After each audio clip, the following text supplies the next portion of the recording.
Joe already give you a lot of information, and Tuyet and I now we more focus in one area, that is the Vietnamese American Catholic family. Talking about Vietnamese family, we mentioned about 3 points. First is the traditional family. The next is exodus and resettlement in US. And the last point is personal experience of the first generation. I am considered me as first generation, and she's 1.5.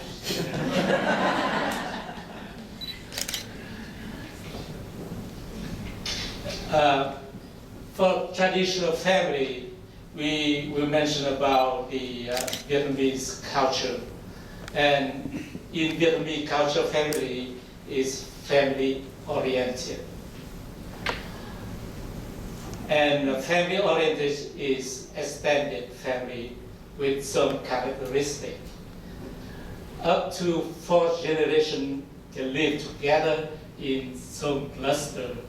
And the values highlight of loyalty, trust, supportive, and cooperative attitudes within the family groups. Family groups, I mean the nuclear family. Extended family also define very clearly the roles and values which emphasis on the privilege and obligation.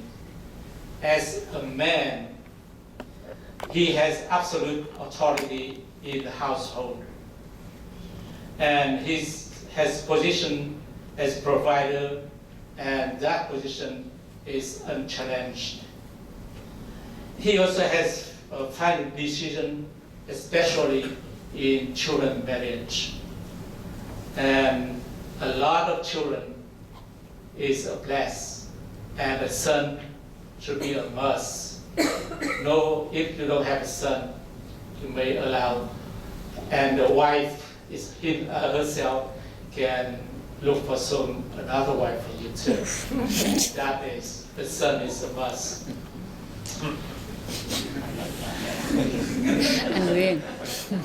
And especially in the traditional family, standing like that, today we violate one of our the colonial family has this vow.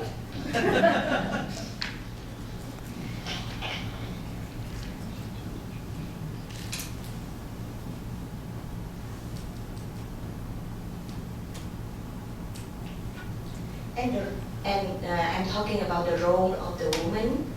The role of woman is we always be dependent to our parent before marriage, and then depend to my husband after marriage, and depend to the son after the husband's death.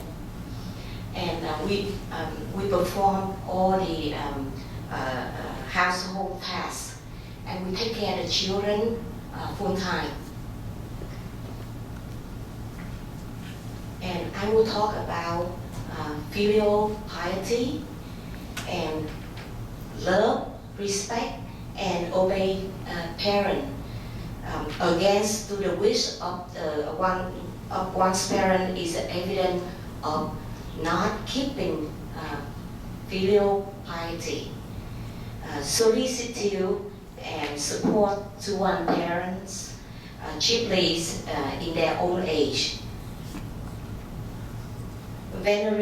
Veneration of ancestors, like show love and respect, but not worship.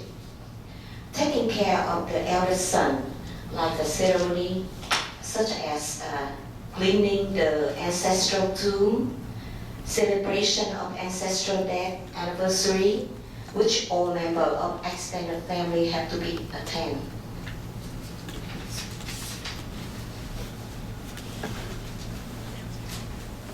Next thing you want to talk about traditional family would be Vietnamese Catholic faith. Vietnamese Catholic faith is young and strong. Young because the first seed of the faith, of Catholic faith, only sown in Vietnam in very late of the 16th century by Jesuit, by Redemptorists, and by Dominican order, and especially by MEP in the Missionnaire Étranger de Paris.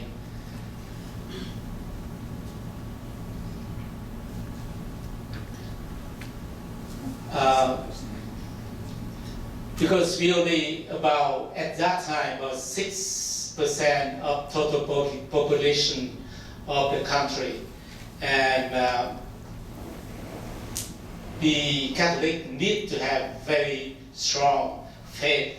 Again, the majority of Buddhism, Taoism, and Confucianism, especially later on by communists, should have to be very, very strong. Especially, you can see that at that time, about 300,000 martyrs include children, women, men, priests, bishop, and about also the Redemptorists too. Talking about the Catholic practice in the family, we talk about a family is an environment to nurture the Catholicism. I remember that my mom, even she never, she don't know how to read and write, but the whole book of the Catholicism, she learned by heart. And because at that time, in the family cluster of big family, there's not any written material, there's no written like Bible or anything. So just mouth to mouth, parent to children, grandparent to grandchildren, and all by heart. And that's why when the communists took over the country, especially the North, the Catholic faith is still very strong because of that. Like Joe mentioned, devotion to Holy Mary is very strong.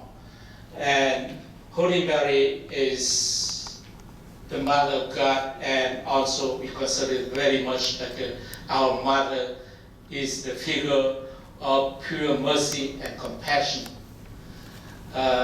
2 times she appeared in Lama or Chakil. She didn't give any message, but just to show the mercy and the protection to people in difficulties.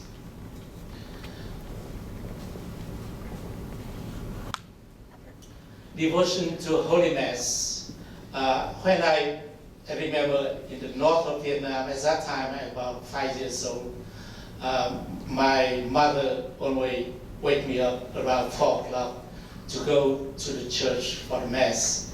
And even in the winter, and I don't have shoes, still bare feet, go to the church at that time. So we very devote to Holy Mass. And participating to religious organization, because the extended family give us like a need of belong to something. So the organization in the church is like something to satisfy need. So it's very easy to participate in organizations.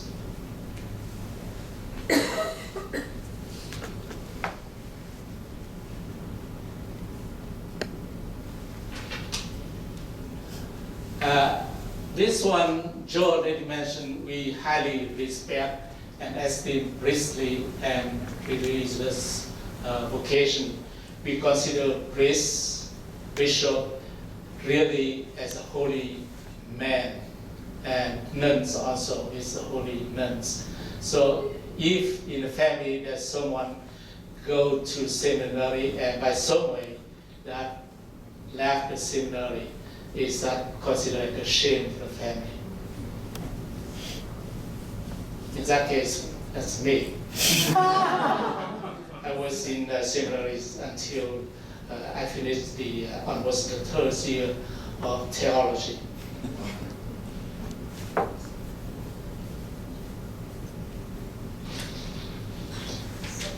So I will talk about the exodus and resettlement in U.S. The first wave of refugee arrived after April 30th, 1975, after dawn of April 30, 1975, with the communists took over the whole country. The evacuation and escape of approximately 125,000 Vietnamese from Vietnam was just a first wave of refugees settling in U.S.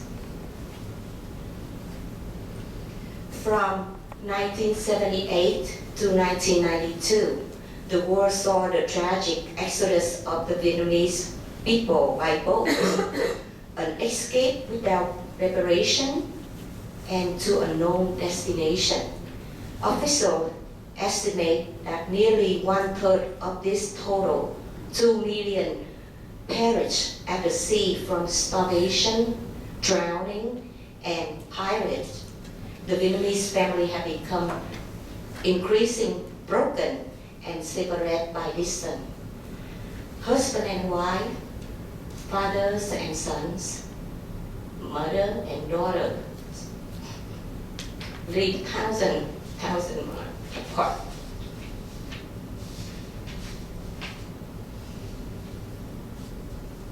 We talk about settlement in order to prevent ghetto by concentrating resettled Vietnamese in one geographic area. Refugee was initially dispersed throughout the 50 states of country by U.S. policy. However, within a few years, many Vietnamese tried to strive to live in community together to help each other and resettle again along the west coast and the Gulf of Mexico, where the weather is warm.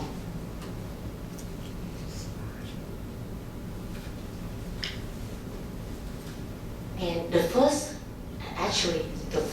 and half generation experience.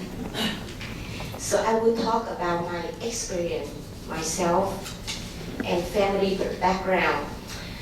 I was born in and raised in a strong Buddhist and big family. I have 5 sisters and 4 brothers in a family. I am the oldest daughter. My mother used to take me to the Buddhist temple to pray and learn the doctrines of Buddhism. I was a teenager, just entered the college when the South Vietnam War ended in 1975. In my family, I am the only one to convert into the Catholic when I came to U.S. in 1984 and married to my Catholic husband. I have one daughter who's 21 years old, and she's in her senior years in Rutgers.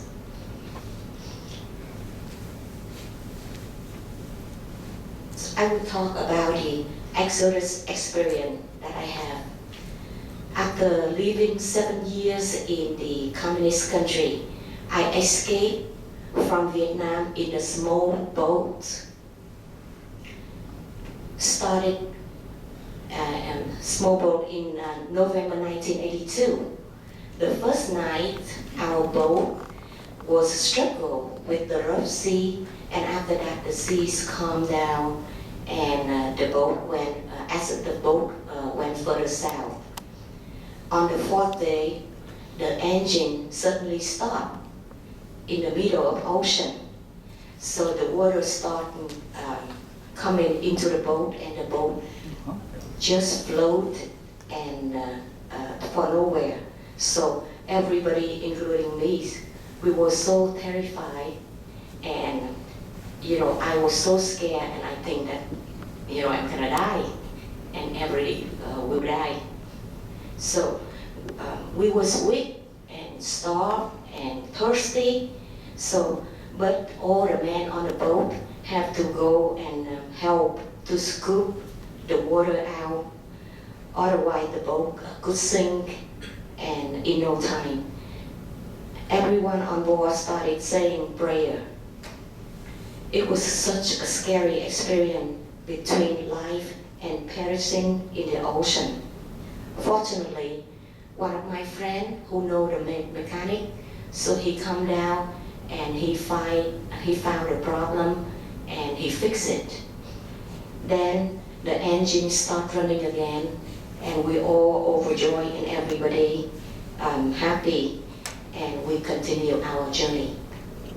After 5 days on the boat, the total of 60 escapees, we are packed and jammed on each other, exhausted and starved, with very little food and very little water left. Lucky that the Japanese ship, they came and rescued us and sent us to Malaysia camp. I could not walk because my both leg was numb because people sit on my lap. So, and it took me 2 months to do the massage on my leg to get back my sensation.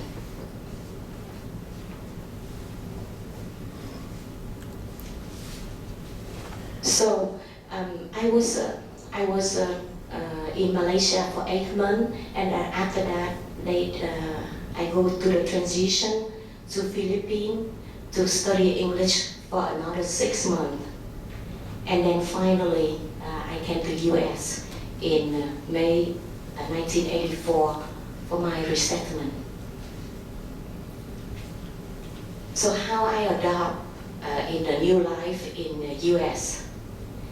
So when I came to U.S. in May 1984, even though that I studied English in Philippines, but when I first arrived to U.S., I could not understand a word that the Americans speaking because they speak so fast.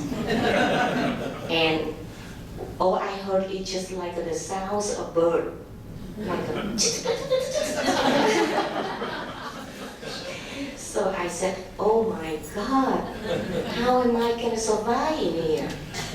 And with very little English, and I could not understand, and there's no family, and no money, so how could I survive? So I was wondering, and I don't know how, and then, but I was lucky that there's one family, American family, sponsor me, and they helped me to start my life in here. So, and then in December 1984, I decided to get married. My fiancé and I, we decided to get married and start a family. After a long process and self-convincing, thinking that about the difficulty in raising the children in interfaith family environment, I make a difficult yet blessed decision to convert to Catholic. With my limitation in English language, I have to learn Catholic faith in English at Our Lady of the Mouth in Warren, New Jersey. I was initiated into the church and became Catholic and got married in December 1984. Even though my husband and I, we complete our college degree in Vietnam, but not yet recognized in US. So we have to go back to school to get our degree. After getting the college degree in 1989, I got a job as a chemistry in a national starch and chemical company, and my husband was employed by IBM. We moved to the Netherlands in our first house, and in 1990, I have my we have our first and only daughter. So from 1990 to 1996, we went to the church in the Netherlands as our local church. Even though that I did not have any problem with the language at that time, but around 1996, it was a strong desire within us to find a Vietnamese Catholic church or community where I can attend the Mass in Vietnamese and grow my daughter in Catholic faith while having opportunity to preserve and pass along our language, culture, and family value to our daughter. We was a very blessed and blessing to find a Vietnamese Catholic community in Metuchen, which have not only the Sunday Mass in Vietnamese, but many other pastoral activity that embrace our culture, including Vietnamese youth ministry for our daughter, where she actively participate up until now. And myself, I also active participate in council staff for years, and I participate and take care of the Vietnamese school for children, and also Đồng Hành or Vietnamese Christian life in community. So that's all my personal experience.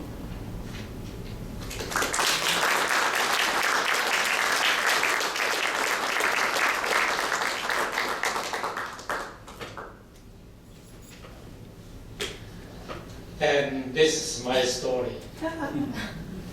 I was born in the north of Vietnam for a big family, which include my parents, my grandparents, and 5 families of their sons. In 1954, as you know, when I was 9 years old, Vietnam was divided in 2 parts.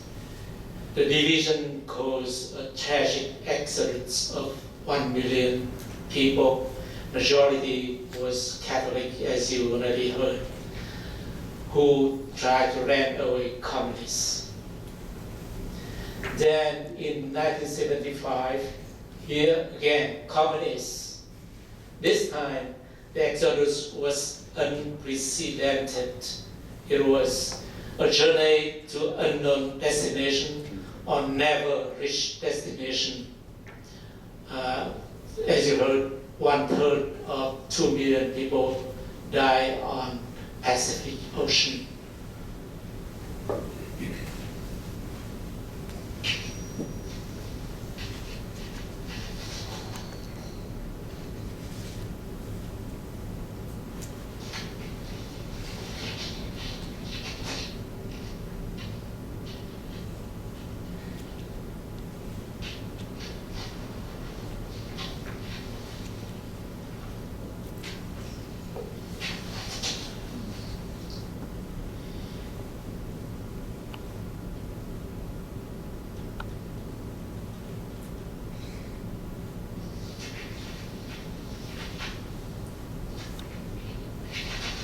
This also the journey of separation, husband, wife, parents, children, brothers, sisters.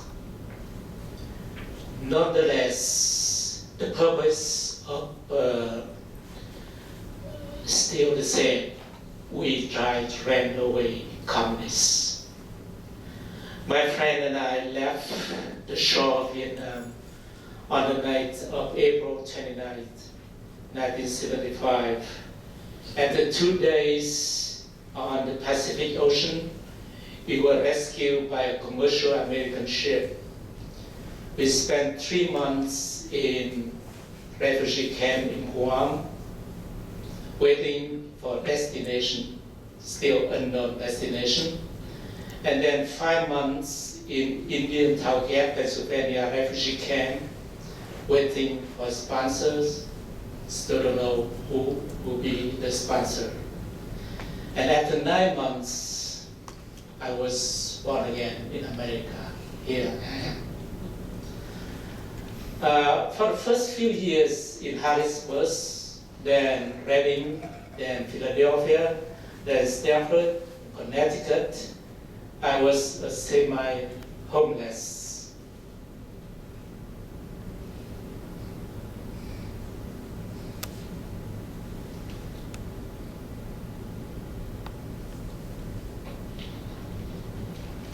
Sorry, emotion still coming. Few months I stay in attic of unfinished attic, and another few months in unfinished basement of Vietnamese family.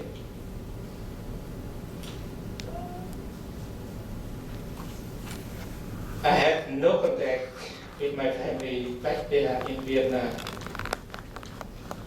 The missing feeling was really enormous.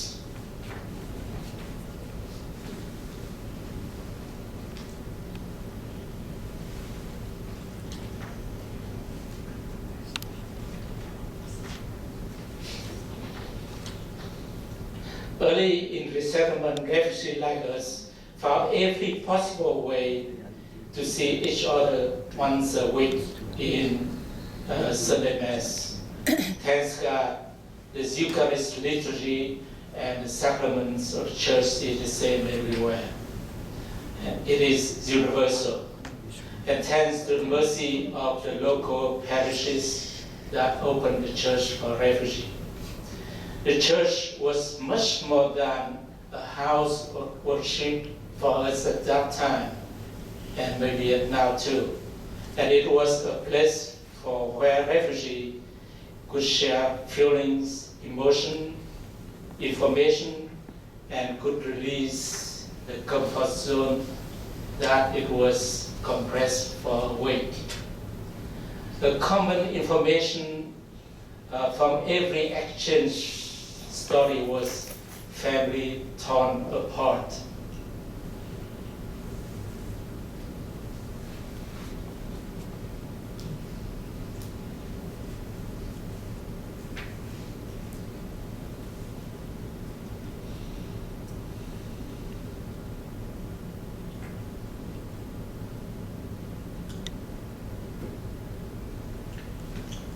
Couple of months after Vietcong flooded in Saigon, my brother was captured and imprisoned in a re-education camp. My sister made a plan for her children to escape one by one. Her daughter escaped, then was sponsored by a German convent in Germany. Her son successfully escaped by boat to a refugee camp in Thailand, and really I successfully sponsored them to the US. 13 years later, my brother was released from re-education camp and reunited with his wife. Make the story short, family was torn apart. And that was then, what is now. In the recent years, the desire to cluster in a family culture and religious practice has exercised a gravitational pull in some metropolitan areas, which is in California, Texas, Virginia, Washington, D.C., Louisiana, Georgia. In such an area, Vietnamese Catholic communities are in full operation, including daily mass, religious groups, classes for catechism, and language, social activity, particularly the devotion to Holy Mass and to the Mother of God. Vietnamese refugees are facing a phenomenon of transformation. The extended family is resized to a nuclear family, which includes parents and children. The nuclear family is transformed to a family without children or to a family without marriage, even to a family of the same sex. The divorced and remarried couples create single parent families or families with different children from these different parents. And then family reunion program allows Vietnamese to sponsor parents, grandparents, and brother or sister. The reunion brings joy as well as tension. The role of authority of the collectivism of Vietnamese culture have to face the individualism of American society. This is the heart of tension between the first and the second generation. Besides, in the US, the obligation of the parents is very well defined, but the obligation of the children seem very ill-defined. Children of my brother and sister fall into every type of family, as is mentioned, except the same-sex type of family. How about my family, my own children? I have 3 children, 24, 25, and 27 years old, living with me now, thanks God. When asked them that do you want to be a priest, I really want my 2 boys to be a priest to replace me. But the answer is no. And then I asked, so when are you going to get married? He said, no, Daddy, it's too early, not now. Too young. So my wife and I, we are waiting nervously to see what time of the family that my children are going to be.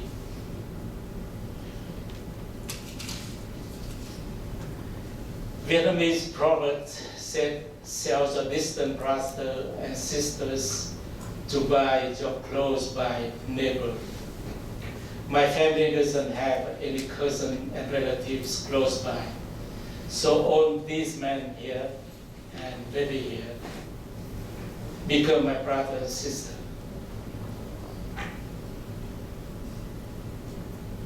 We've been together, we have 10 couples, and we've been together almost 20 years.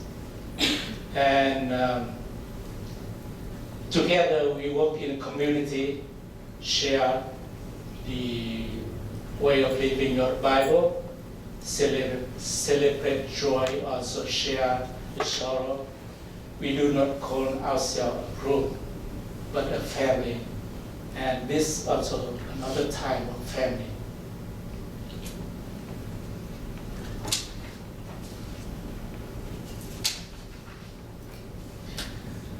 Through what I have said, and she said, and Joe said, we hope you agree with us that the culture and faith have a supportive relationship.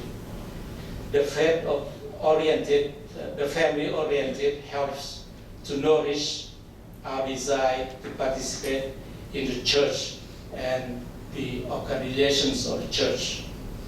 The filial piety enrich our devotion to the Mother of God and to the Eucharist.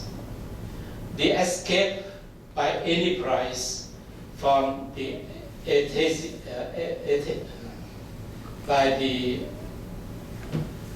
any bribe from the communists may help us to keep us out of the culture of death and materialism. So I ask myself, how to strengthen and enrich Vietnamese Catholic families in the mainstream of American Catholic Church? Is that assimilated or integrated? It is a program and a place that can culturally and pastorally help the first generation, like me, and to nurture the coming generations. Thank you very much.